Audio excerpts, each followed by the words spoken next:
जिंदगी एक मजाक ही तो है।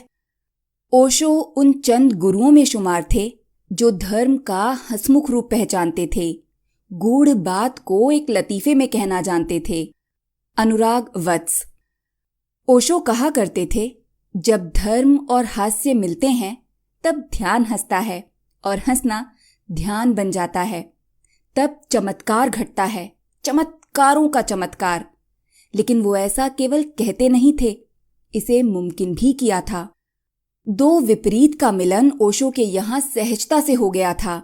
धर्म और हास्य रजनीशपुरम में गलबहियां किए रहते और अपने आप में ये छोटा मोटा चमत्कार ही था, क्योंकि ओशो उन चंद लोगों में थे जिन्हें धर्म के हंसमुख पक्ष की पहचान थी, ह्यूमर के असर का अंदाजा था। वे मानते थे कि सदियों से धर्म के क्षेत्र में कथित गंभीर और उदास प्रवृत्ति के लोग ही प्रभावी रहे हैं। इन्होंने हंसी को चर्च, मस्जिद और मंदिरों से बेदखल किए रखा। जिस दिन हंसी ऐसी जगहों पर पहुंच जाएगी, ये जगहें सही मायनों में पवित्र कहलाएंगी। वो अपने प्रवचनों में इसी बाबत गूढ़ से गूढ़ बात हल्के फुल्के अंदाज में कहा करते थे।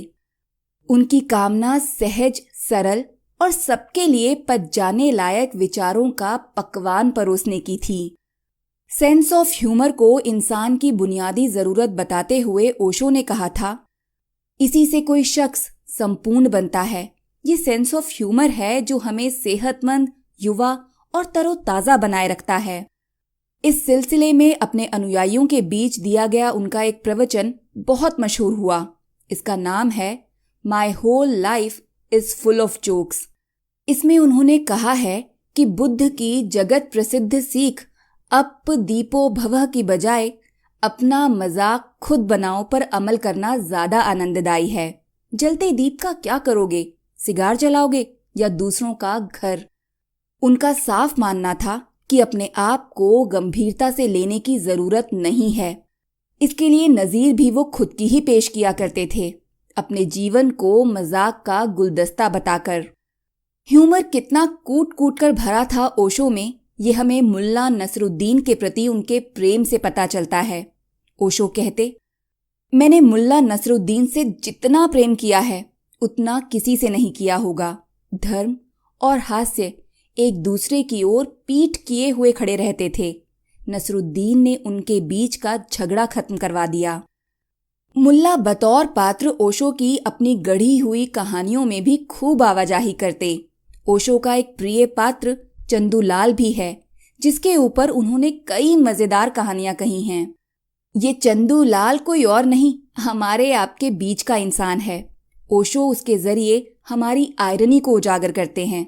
अपने सन्यासी शिष्यों से वो कहते पाए जाते, तुम जो मेरे सामने अपनी समस्या लिए आए हो, मैं तुम्हें देख रहा हूं और मेरे मन में हंसी के कल्ले फूट रहे हैं। मेरा जी तुम पर एक लतीफा कहने को हो रहा है। उनके मुताबिक केवल पूर्ण प्रबुद्ध जनों के जीवन में ऐसा कुछ नहीं होता जिसका आप मजाक बना सकें। उनके अलावा अपनी अज्ञानता या बेखबरी में जो कुछ भी मार तमाम लोग कर रहे हैं, उसे एक लतीफे में कहा जा सकता है। हमारे चारों ओर इस तरह बेशुमार लतीफे बिखरे पड़े हैं। हमारे झगड़े, प्रेम, शादी, तलाक, हमारा हर बर्ताव, अगर इन पर गौर करें तो आप पाएंगे, हे ईश्वर, मेरी पूरी जिंदगी सिवाय एक मजाक के और है क्या। ओशो होने की इस पहचान को बहुत अहम मानते थे। वो कहते कि जिस पर यह बात जाहिर हो गई उसे समझो खुदा मिल गया, क्योंकि भगवान से मिल जाने की बात भी आखिरकार एक सुंदर लतीफे से बढ़कर और कुछ नहीं।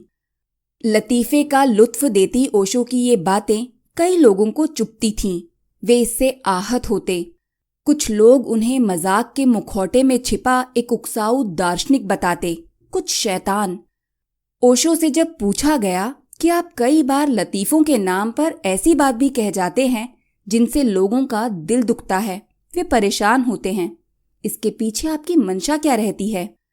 उनका जवाब होता, मुझे लोगों को परेशान करना पसंद है। मैं चाहता हूं कि वे परेशान हों। वे परेशान होंगे तो सोचेंगे कि भई इसने ऐसा क्यों कहा।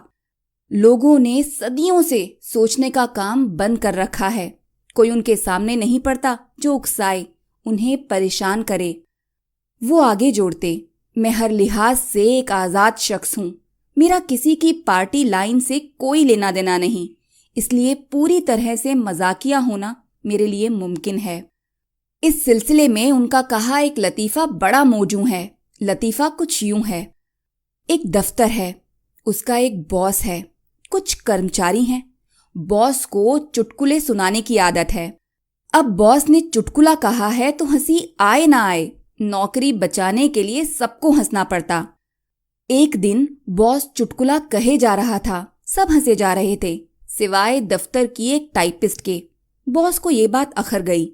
उसने पूछा कि तुम्हें हंसी नहीं आ रही? टाइपिस्ट का जवाब था, नहीं, मैं इस महीने ही यहाँ का काम छोड़ रही हूँ। अब मेरे लिए इन चुटकुलों पर हंसने का कोई मतलब नहीं रहा। खुलकर हंसने के लिए वास्तव में इतना ही आज़ाद और उन्मुक्त होना पड़ता है। ओशो ऐसा हो सकते थे, दूसरे नहीं, कई बार उनके अनुयायी भी नहीं। इसलिए वो चुटकुलों का सहारा लेते। उनके शब्द हैं, मुझे चुटकुले कहने पड़ते हैं क्योंकि मैं डरता हूँ। तुम सब धार्मिक लोग हो, तुम गंभीर रहोगे। मुझे कभी कभार तुम्हें गुदगुदाना होता है ताकि तुम अपनी धार्मिकता को भूल सको। चुटकुले, लतीफ़े और मजाक की महिमा का जैसा गुणगान ओशो ने किया, वो डिस्कोर्स की दुनिया में उन्हें उनके सबसे प्रिय कवि कबीर की पंक्ति में ले आता है। ओशो की अपार लोकप्रियता में उनके विरल विट का भी उतना ही रोल है जितना चकित करने वाले ज्ञान और तर्क का।